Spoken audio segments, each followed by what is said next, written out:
So you want to go to film school and you're trying to find the best school to go to, and if you've clicked on this video, chances are you're looking into Full Sail and you want to know if it's worth the hype. Well, you're in luck because I'm going to take you behind the scenes on my sets and tell you the truth about Full Sail, what you can expect, and if it's worth it. So let's get some perspective. Full Sail is a $80,000 school with thousands of dollars worth of equipment.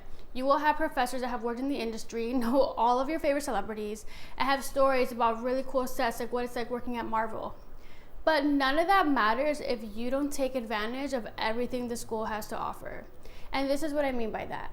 Everyone comes to film school thinking that they want to be the best movie director, so they focus on creating the coolest shots, but where they fail is understanding that as a director, it is your job to see the entire story and focus on your actors to bring the performance that will bring your story to life. So the film program at Full Sail is an accelerated program where you finish in 18 months. During month around 7, you experience your first class where you make everything from start to finish. I'm talking you're building the sets, you're painting the walls, everything. You're moving in the props, you're moving in couches, building kitchens, everything. And you watch another class first, so you're there assisting the other class, and then it's your turn. So this is actually the first time I challenged myself, and I wrote my very first script that I got to bring to life. So in this class, I learned a lot about directing because I actually submitted a pitch deck to direct it. That's another thing. You don't just get to direct a project because you want to direct it. You have to basically interview for it. And when I got the chance to do it, I learned a lot. So I'm a Navy veteran at the time. It was my first year at the Navy. So I learned a lot about actors bouncing off the energy off of me to bring out a better performance. And I actually learned that from one of my teachers. His name was Chris. His background is as a cop. And he pulled me to the side and helped me bring out, kind of like put that military side to the side. And I basically went home, I reflected. And then the next day when I came home, I was able to get this shot. And I had to save the woman's life at work. They cared that I didn't sound like them. So you let them change who you were? I thought I had to change in order to fit in. I thought those were the rules of this country. If I'm being honest, I miss Costa Rica. And I wish you would have met your grandparents. I miss the days where I could speak Spanish. Costa Rica is so beautiful. I'd like to see it someday. I kinda wish I knew more about Costa Rica. How much did I miss? Oh, mijo. I see that I was prone to let opinions of others dictate who we are. I'm so sorry. I'm sorry that I didn't pass on to you the beautiful essence of our land, mijo. Well, it's never too late to learn, right? It's never too late, no. Can we practice Spanish? I need something to say to this girl on our next date. Of course. We're having dinner tomorrow. Why don't you come on by? Your dad will be very happy to see you. I'll be there. I love you, Mom. I love you, mijo. Te quiero mucho.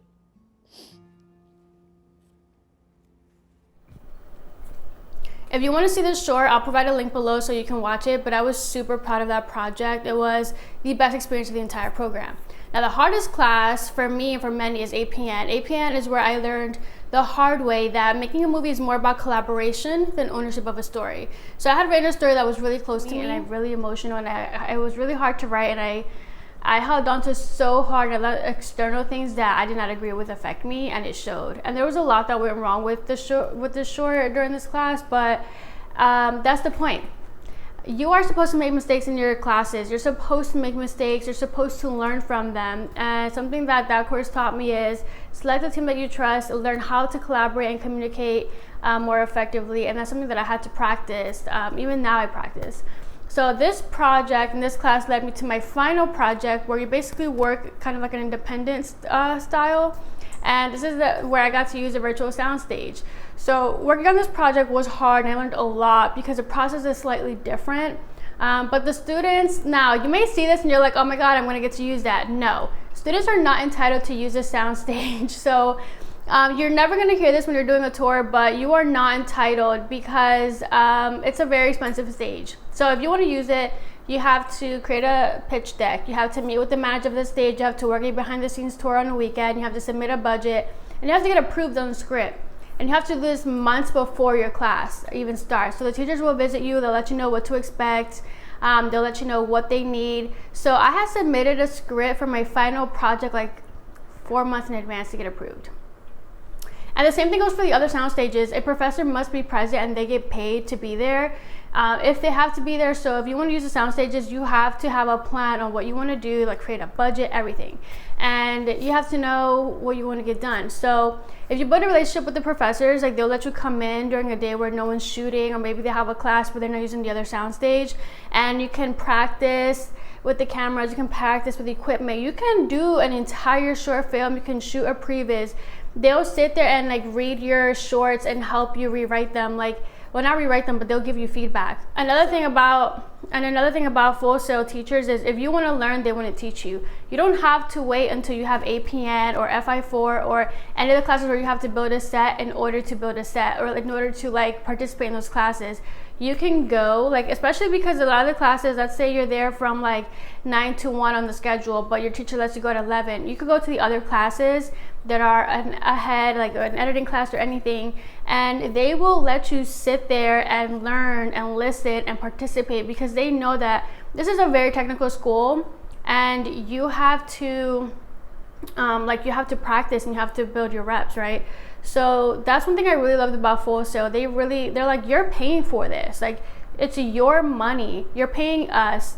So if you want us to teach you, we're going to teach you. And it doesn't matter if you're in month 1, attending classes that are in month 10, 19, 15, whatever. They will let you go sit in those classes and plan things out so that you know what to expect and you're starting to practice in advance. One piece of advice I would give people is, if you're going to film school, it doesn't matter what position you're in, learn storytelling, because storytelling goes really far, and you don't realize how much you use storytelling day in and day out. Like marketers use storytelling when they're creating ads, when they're creating commercials. You could be looking at a cereal box and not realize that there was an ad or there was a commercial or there's something on the graphics of that cereal box that is telling a story to get you to buy it. There's storytelling in everything, and if you learn the art of storytelling, it doesn't matter how bad your lighting is in your short, it doesn't matter if you don't have the fanciest equipment, you're going to be able to tell a story that is compelling and draws an audience in. Another thing is, a lot of people focus on only wanting to be a filmmaker when you're in and just making movies, and the truth is the industry is a lot more complex than that. There's a lot of people competing, and also, like, unless you live in LA or Atlanta or a city where they're producing films a lot, or even music videos or whatever, you're probably not going to run into that. However, there are other jobs like corporate companies that they hire videographers, or they have in-house teams that create, and your skills are definitely worth it. So I would say, if you're not able to get into the film industry right away, or if you're just looking for a job, don't, especially when you come to the school, because it is so technical, focus on improving that skill set. Because let's say when you get out, when you graduate, you have an opportunity to work for a small production company, or you have the opportunity to work for a corporate company, like let's say Microsoft, or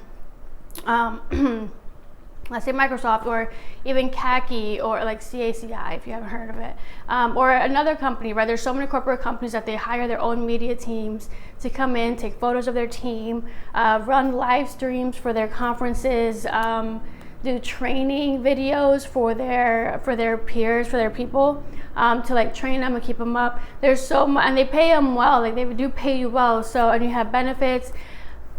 Don't knock those jobs off, because those jobs can lead, like, a lot of people are very well connected in this industry. So like, even if you are working corporate and you are working for someone who they're just editing for corporate videos, like they might have a cousin or they might have a friend that's shooting in a film, right? Or let's say you want to go to the government sector. If you haven't noticed, like, a lot of these movies, there's a lot of movies that are actually filmed in government agencies, right? And they collaborate with the actual media teams within those institutions, and they're able to still work on big movie sets, right? For Top Gun Maverick, There's actual, so I was in the Navy, so I know this. So there's actual media teams inside the Navy where they go around, they take photos and they capture photos and videos of everything going on. They were the ones that helped them, right, and guided them through. So don't just focus on only going into film, because if you take on a job, let's say it is for a company, right, for Microsoft or something, if you take on a job with them, you have the chance to enhance your technical skill set. So it does open more opportunities, especially in the future. So what I will say is, if you go to film school, and especially if you go to Full Sail, focus on storytelling, focus on building your techniques, focus on the technical stuff and practicing, focus on networking with your professors, and reach out to the people that you see on the plaques on the walls. Reach out to any of the people that your teachers mention in PowerPoints or anything, because those people will answer you. I've reached out to a few of them and they absolutely answered me. They even read my scripts and given me feedback. So definitely do that. So for those reasons, I would say Full Sail is worth it. But I also use my GI Bill to pay for it. If I didn't have my GI Bill, I would not be going. I would have found another way. So there are multiple ways. You don't just have to stick to Full Sail. If you want to be a filmmaker, you can go to a community college, or you can also learn just by watching YouTube videos and practicing. Because at the end of the day, you just have to get out and do it. So that's all. Hope this video helped. If you have any questions, drop the comment below. I'll also provide links to some of my projects and scripts, and hopefully that gives you an idea of what kind of work you'll be producing at Full Sail. Thank you. Bye.